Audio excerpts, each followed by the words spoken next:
Greetings, NARC troopers, or in Sam Vaknin style, troopers and troopettes. Today, I am here in sunny California after a month-long deluge of water, flooding, mudslides, rock slides, sinkholes, flooding, rivers breaching their banks, and overall sort of Noah's Ark kind of biblical floods. But I survived, even though I don't know how to swim, and I am here for another day. So, yeah, I've had a lot going on, so I'm sorry I haven't really been here for you and with you. But I wanted to touch base about something that has been on my mind that I don't think I've really talked about a whole lot. And that would be the influence of demonic entities or some kind of Luciferian influence that's involved with narcissism. So I want to talk about that, just a teeny-weeny little bit today, and then I'll let you go. I promise to keep this short. I don't think that these things inherently go hand in hand. Just because you have narcissistic personality disorder does not mean that you have demonic possession or any kind of entity influence or anything like that. But I do want to say that I've had people ask me about that. Like, do I think that they're evil? That's like probably the most common question that I get, like, are narcissists evil? So that implies that they have chosen to follow a path that is ungodly, that is not virtuous, that is immoral, amoral, without conscience, and that does a lot of harm to others. I think that would be what we could all say is pretty evil, right? And then I've also had people ask me, well, are narcissists mentally ill? And the answer is yes, they are. But I want to say something about that. You know, you hear this word tossed around just a whole lot these days, narcissist. And according to what you see on YouTube and hear about on the internet, it's like everybody knows one or is one, right? It's like they take up a lot of space these days, a lot of bandwidth, and they're everywhere. Narcissist here, narcissist there, lots of that.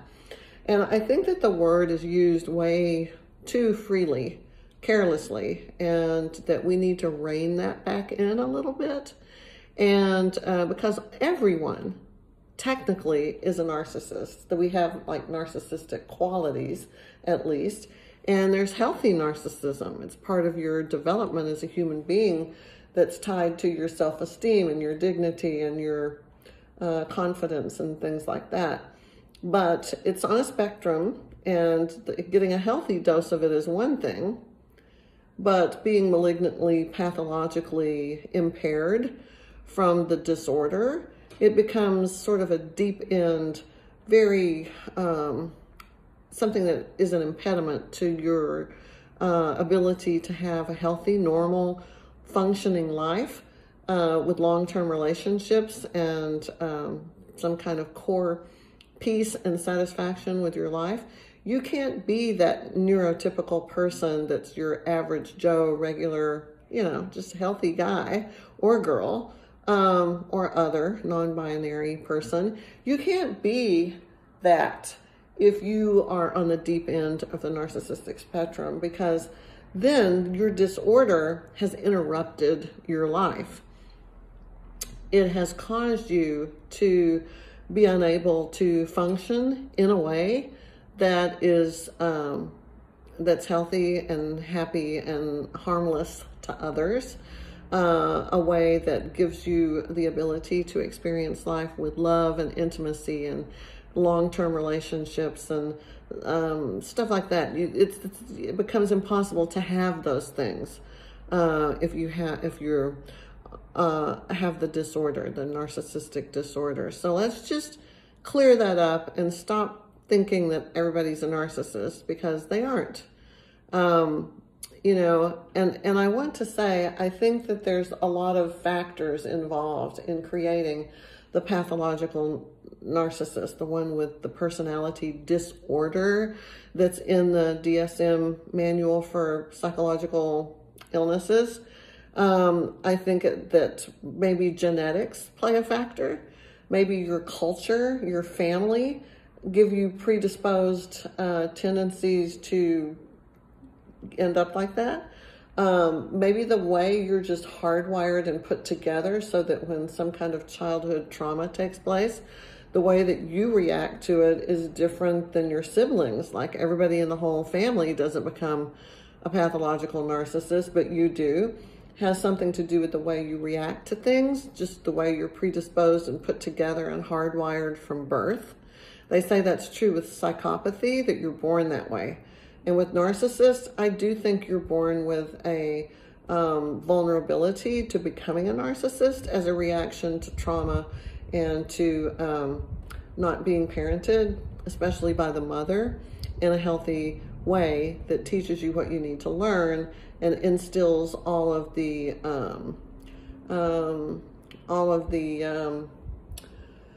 developmental things, you know, where you individuate from the mother, and you have trust, and you're allowed to become your own individual self and all of this, right? So you've got like genetics, cultural, family, trauma and abuse. You've got the way you're just basically put together as a person. There's just so many things that need to be, it's like a perfect storm. And then as things happens, and you develop the personality disorder. They don't diagnose it before age 18. I think that's, well, there's many reasons probably why they don't do that, but they don't. And so once you have that, let's just say you are one of the ones who has all those things, all those factors, you know, the trauma, the dead mother, that's a Jungian concept to say the mother that was unavailable, physically unavailable, emotionally unavailable, just unavailable, or abusive, or neglectful, or something. Mom messes you up, right? You've got mommy issues. And then you've got all that other stuff. Maybe a lot of people in your family are like that, you know, that are similar, and it's just kind of like a learned kind of behavior in some ways. So you've got like all those factors. Then that's where I want to bring in the whole evil kind of demon-y thing. If you believe in God, and I think most people believe in something, maybe you don't want to name this higher power. Maybe you're not a literalist and you can't quote scripture and you don't go to church or believe in organized religion, but you do believe in some force in the universe that is omnipotent, omniscient, all-powerful, is the creator and the source of all things, right? And you do believe in that. And so because you do believe that there is something greater than human beings, something more powerful and all-knowing, who may be, you know, the creator of all things, if you believe that, you have to believe also that for every force, there's an equal and opposite force, right? And that's just, I don't know, is that physics? I don't know what that is, but it's a law, it's a rule. And so let's just assume that's true, then there would have to be forces of darkness and the opposite of that higher power or source of all good things. There would have to be the source of deceit, deception, evil, darkness, and all of the bad stuff. So it's not like you can pick and choose. If you believe in some kind of concept of God, then you've got to also believe in some concept of evil and of demonic spirits, shall we call them? And I'm thinking that a lot of you who have had experiences with narcissists have witnessed firsthand the whole how their eyes will turn pitch black, glittery, wet, like a reptile, like a snake, or an alien, or something that's definitely not human. No human could look like that. It's not like their pupils are not just dilated, okay? You know what you saw, and it was something else. There's so many people who tell me that they saw that. It's not just me. I saw it twice in my husband. I saw it twice. And I know what I saw, and it wasn't him. There was something else looking at me. That was something else that had taken over and was emanating from his body, from his face, and it wasn't him. And I know that just as well as I'm sitting here. Now, I don't know what it was. I don't want to know because it wasn't good. And I just know that it was a bad thing. And I know that it wanted to hurt me, that it was malevolent. I know that it wanted to get in me and take me over the way it took him over. And I know it was using him as a conduit to get to me. These things, I know them to be true. I know them to be true. This is tough stuff to talk about because some people think it's just a bunch of woo-woo, but it's not.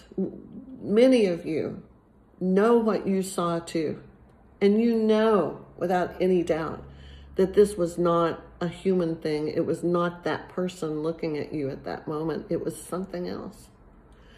And so whatever thing that is, you don't want to have anything to do with that. It's not a good thing. Did they have free will? Did they choose evil? Are they bad? Are they going to hell? Like all those kind of questions. I don't know. I don't know. I have a theory that you have that perfect storm of genetics and family and culture and trauma and like all of that. And you've got this recipe for a narcissist already, and they start to manifest those symptoms, and it's, starts to happen. And then I think that just sort of cracks open your soul. This is just my theory. Could be wrong. But I think when that starts to develop, it just sort of opens them up. It puts holes in their aura, cracks in their soul in ways that bad things are attracted to that. Hey, let's set up camp inside that guy over there, or that girl over there, or that non-binary person over there, because they have like Swiss cheese for their spiritualness. They don't believe in anything, they think they're God, right? And so they don't have any defense. God is not there with them. They have abandoned God because they're mentally ill. They're sick, and they are, for all those reasons that I said. So I think that that's like a magnet for whatever these things are. I don't know what they are, but they're not good. And I think it draws them to these people. And maybe some of them are aware that they have something in them. And then some of them probably don't even know. These things are just like, have hijacked them. They're like hitchhikers on their soul. And they've just jumped in their body, and they're living there and influencing them. And, pulling some of the strings is not a good thing. So there's nothing you can do. You may think you can, but there is not. It's never going to be okay if a person truly has narcissistic personality disorder, or if they're a narcissistic psychopath, or any kind of combination of narcissistic, antisocial, sociopath, or whatever. If you're one of these types, you're not going to be okay.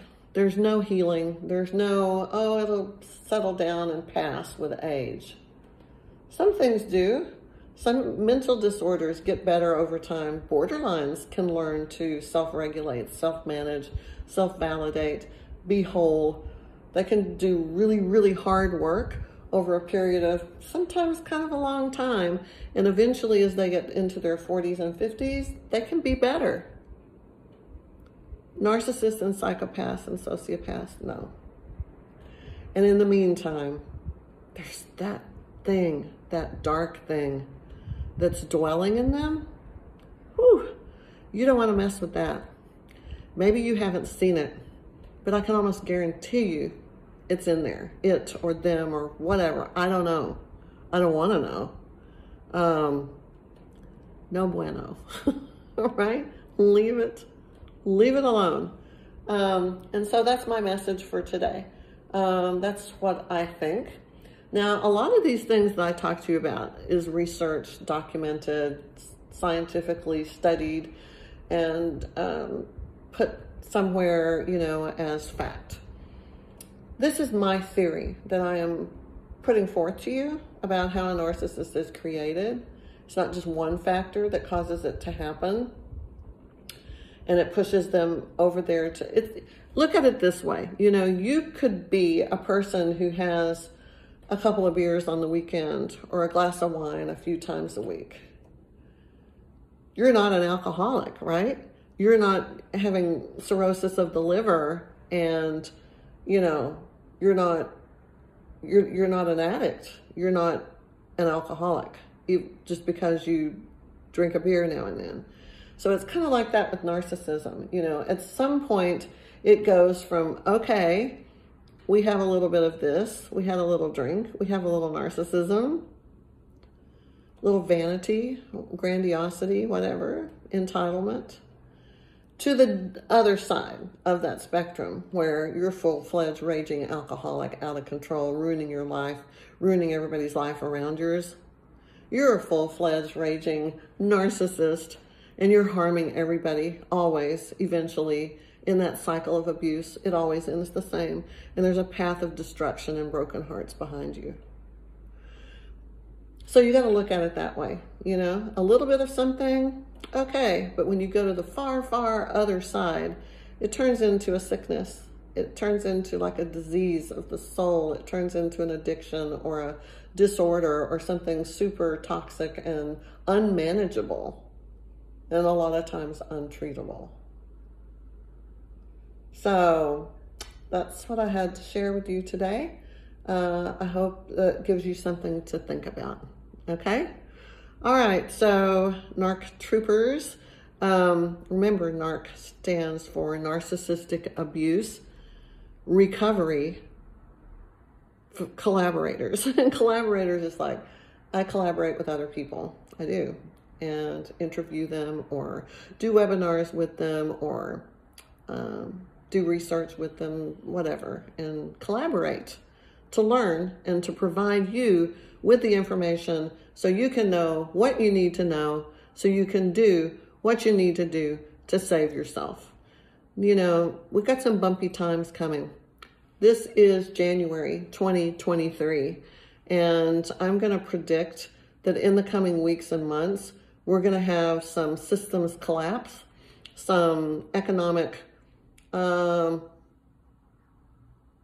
what is a nice word? Economic turmoil, distress, not good stuff, right? Housing crash. And you put that together with the war, the war, the one that's so expensive and it could be World War III. And you put that together with climate change, like this flood here in the middle of a drought. We still have a drought, but we're drowning in water. It's like what? And the rest of the country's having like tornadoes and snowstorms and 20 feet of snow and crazy, crazy stuff. You take all those things and put them together, and these are very tough times, kind of scary, uncertain. And a lot of people have different ideas about what this is. Some people think we're in the last days. Some people think that this is some conspiracy to change our money system to digital, or it's to reduce the population, or that like they're trying to kill us or whatever. Some people think it's just a blitz, like a little glitch kind of thing on the radar, and that it will pass and things will get back to normal soon? I don't think so. But whatever happens, we have to be strong and resilient and adaptable and knowledgeable. Ignorance is not okay. You cannot stick your head in the sand and look away because it's too ugly. Don't look away. Look at it. Look at the ugly thing, whether it's that narcissist with the black glowing eyes and the demon-y thing in them, or whether it's the state of our country and your 401k. You know, that's a scary thought. Your retirement fund, or whatever, you know. It's going to affect all of us. And through this next coming months, this bumpy time that is on its way, I know that in these coming weeks, maybe months, it's accelerating and all these things, these problems are growing. This is my kitty. So through all this stuff that's happening, we have to keep our head about ourselves. You know, we have to have information and knowledge about what's going on, right? We can't just look away. So learn, prepare, know what is going on, not just with the narcissist, but everything else around you too, and be ready. You know, don't be oblivious to the truth and to the challenges of the reality of our lives right now. We have work to do, and it may be hard, but hopefully it won't always be. Hopefully there's a light at the end of the tunnel and there's something better on the other side. Some people think we're in transition. We're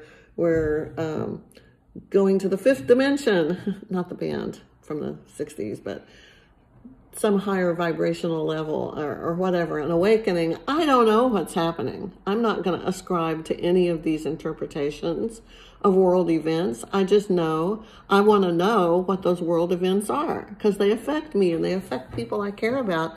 And there are things that we can do, impactful things to make a difference, to be helpers and part of the solution. And so maybe if we focus on that a little bit more and focus on our narcissist a little bit less, just remember they're not our narcissists. They don't ever really commit to anybody. They never were yours. It was just, I don't know, it was something crazy. So let's work on releasing that, whatever that was. It was not mentally healthy. Let's work on releasing that, accepting that they are not okay, and whether they have something, some demonic thing in them or not, does it really matter? They're not safe. They're incapable of loving you or anybody or themselves.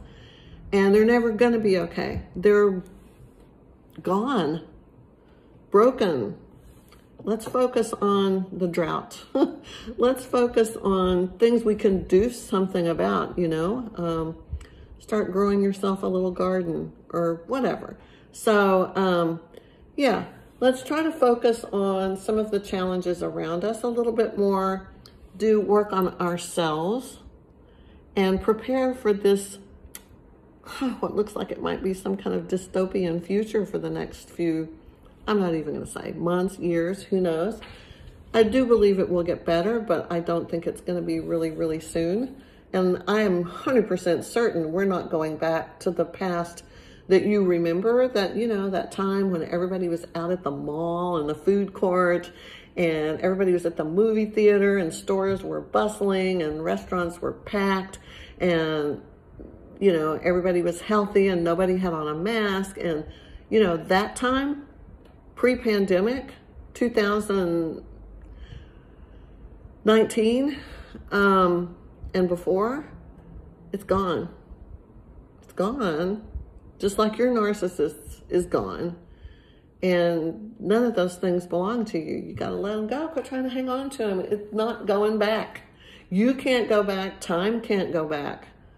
Nothing's going back. We got to go forward. It's kind of uncertain and weird and challenging, a little difficult, maybe sad, and maybe scary, but that's what we got to do. Move forward. One foot in front of the other, one day at a time. Yeah. So So that's my message. I hope that was, not too harsh, and I hope it was a little bit inspirational, because I think we can do it. We just have to refocus our energies and our the way we spend our time and what we give our heart to. Yeah. And being healthy is a good thing for the planet, for our society, and for you. Yeah. Okay, so that's my message, and I hope y'all do okay. Stay safe, and much love. Okay, bye.